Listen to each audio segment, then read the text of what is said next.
Assalamualaikum warahmatullahi wabarakatuh. Salam sejahtera untuk kita semua.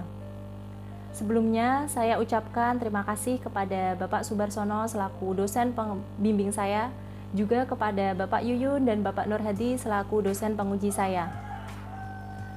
Dalam kesempatan ini, saya akan memaparkan hasil penelitian saya yang berjudul Peran Satuan Polisi Pamong Praja dan Pemadam Kebakaran Kabupaten Semarang dalam pengendalian ketertiban umum di kawasan wisata Bandungan. Hal yang melatar belakangi penelitian saya adalah kondisi tertib dan tentram yang diinginkan di masyarakat, di mana ketertiban umum merupakan suatu yang berarti teratur menurut aturan dan rapi, sedangkan tentram berarti aman dan damai. Salah satu upaya pemerintah Kabupaten Semarang dalam mewujudkan ketertiban umum adalah dengan menetapkan Perda Nomor 10 Tahun 2014 tentang ketertiban umum dan ketentraman masyarakat. Dalam perda tersebut memuat substansi yang mengatur 10 tertib, yang salah satunya adalah tertib tempat hiburan dan keramaian. Seperti pada daerah wisata. Daerah wisata unggulan di Kabupaten Semarang salah satunya adalah kawasan wisata Bandungan. Pada kawasan wisata Bandungan ini terjadi pengembangan wisata terus-menerus sehingga memunculkan dampak yang tidak menguntungkan seperti munculnya pelacuran, meningkatnya tindak kriminal, dan permasalahan izin mendirikan bangunan pada hotel yang berdiri sepanjang Jalan Bergas, Bandungan. Sehingga pertanyaan pada penelitian ini yaitu yang pertama, bagaimana peran Satuan Polisi Pamong Praja dan Pemadam Kebakaran Kabupaten Semarang dalam pengendalian ketertiban umum di kawasan wisata Bandungan? Dan yang kedua, apa saja faktor yang menjadi hambatan pelaksanaan pengendalian ketertiban umum di kawasan wisata Bandungan? Dengan pertanyaan tersebut, penelitian ini diharapkan dapat menganalisis peran Satpol PP dan Damkar serta faktor penghambat pelaksanaan tugas sehingga dapat digunakan sebagai bahan informasi dan evaluasi bagi pemangku kebijakan dan juga bahan referensi bagi penelitian selanjutnya. Berikut adalah beberapa penelitian yang meneliti tentang peran Satpol PP dari beberapa lokasi yang berbeda. Meskipun memiliki persamaan penelitian tentang peran dan penegakan perda, akan tetapi fokus yang teliti berbeda, di mana penelitian terdahulu berfokus kepada peran Satpol PP pada penertiban minuman beralkohol, peran pada implementasi peraturan daerah, pedagang kaki lima, serta penegakan perda yang menggunakan pendekatan berbasis pemberdayaan dan partisipasi masyarakat. Dengan penjelasan tersebut, maka penulis memiliki alasan penelitian adalah sebagai berikut. Ketertiban umum dan ketentraman masyarakat di daerah wisata merupakan sebuah kebutuhan yang sering dikesampingkan dibanding dengan dampak ekonomi atau pengembangan wisata. Masih belum banyak penelitian tentang peran Satpol PP terhadap pengendalian ketertiban umum di kawasan wisata karena mayoritas penelitian terdahulu melakukan penelitian tentang peran Satpol PP terhadap pedagang kaki lima, penertiban minuman beralkohol, dan lainnya. Tinjauan pustaka pada penelitian ini menggunakan 3 konsep. Yang pertama adalah teori peran yang diambil dari beberapa pendapat pakar seperti Friedman dan Sukanto, yang dapat disimpulkan bahwa peran merupakan harapan atas suatu sikap atau perilaku seseorang atau organisasi yang memiliki posisi tertentu untuk dapat melaksanakan hak dan kewajibannya sesuai dengan kedudukannya. Selanjutnya, peran pemerintah dalam ketertiban umum, ketentraman dan ketertiban umum serta perlindungan masyarakat merupakan urusan pemerintahan wajib pelayanan dasar yang diatur dalam UU Nomor 23 Tahun 2014. Pada pemerintah daerah, dibentuklah Satuan Polisi Pamong Praja demi penyelenggaraan ketertiban umum dan ketentraman masyarakat. Ketertiban umum merupakan suatu keadaan agar pemerintah dan rakyat dapat melakukan kegiatan secara aman, tertib, dan teratur. Selanjutnya, berikut adalah alur kerangka berpikir pada penelitian ini. Terdapat 3 peran Satpol PP dan Damkar, yaitu penegakan perda dan perkada, pengendalian Tibum Tranmas, dan juga perlindungan masyarakat yang dipengaruhi oleh faktor-faktor yang menjadi kendala yang dilihat dari 2 sisi internal dan eksternal. Faktor internal yaitu terdiri dari sumber daya manusia, ketersediaan anggaran, sarana prasarana, dan kelembagaan.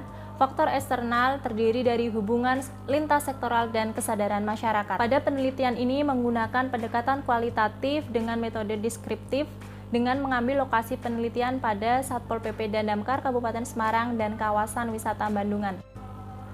Teknik pengumpulan data dilakukan melalui wawancara mendalam dan observasi dan juga dokumentasi dengan Penentuan informan menggunakan metode purposive sampling.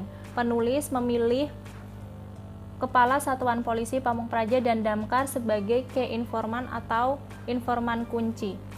Jenis data yang diperoleh yaitu jenis data primer dan sekunder, sedangkan teknik analisis data menggunakan reduksi data, penyajian data, dan penarikan kesimpulan.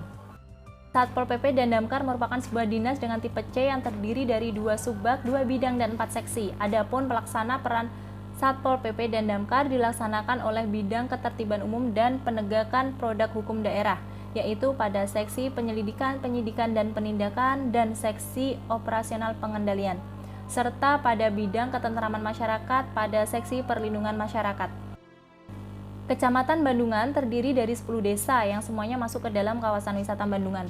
Kondisi topografi di kecamatan ini berada di lereng Gunung Ungaran sehingga membuat daerah Bandungan bersifat agraris dengan mata pencaharian utama penduduk yaitu petani sayur, buah, dan bunga. Penulis mencatat terdapat 12 objek wisata alam, budaya, dan buatan yang di kawasan ini, akan tetapi terdapat 5 wisata unggulan dengan jumlah pengunjung terbanyak. Hal itu mendorong juga pertumbuhan sarana akomodasi pendukung wisata seperti hotel dan restoran yang mengalami kenaikan terbesar pada tahun 2018. Pembahasan peran Satpol PP dan Damkar pada penelitian ini dianalisis melalui 3 aspek: penegakan perda perkada, pengendalian Tibum Tranmas, dan perlindungan masyarakat.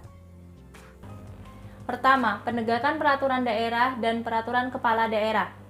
Terdapat 14 buah perda perkada yang menjadi fokus penegakan perda di Bandungan. Penegakan perda juga disertai dengan standar operasional prosedur yang diatur pada Permendagri nomor 54 tahun 2011 tentang SOP Satpol PP.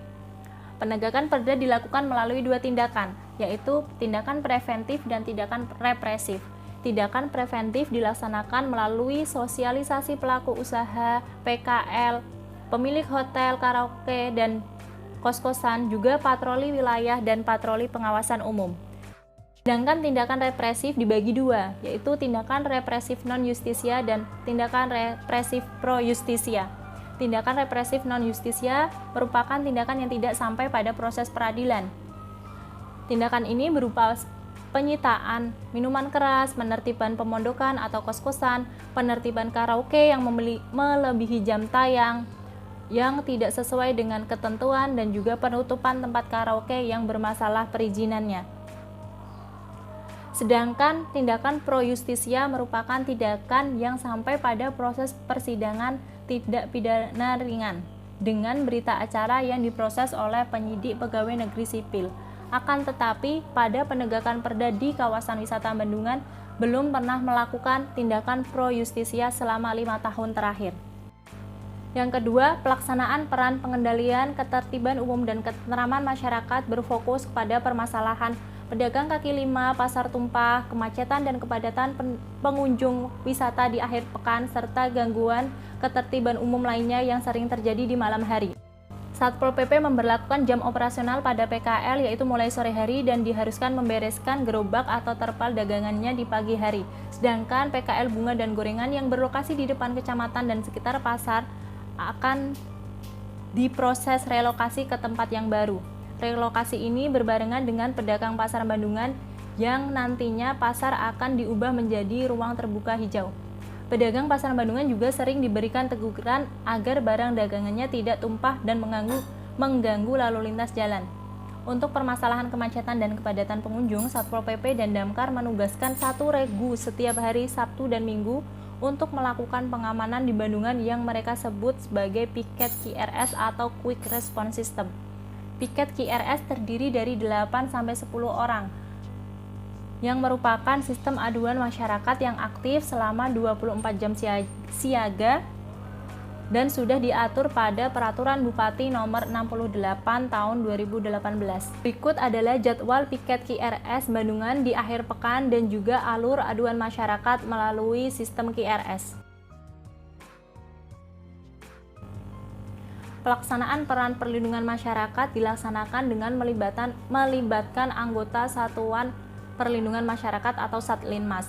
Satpol PP dan Damkar memberikan pelatihan kepada Satlinmas tentang kesiapsiagaan bencana, pengendalian huru-hara, pemadaman kebakaran, dan juga pertolongan pertama pada dalam keadaan darurat.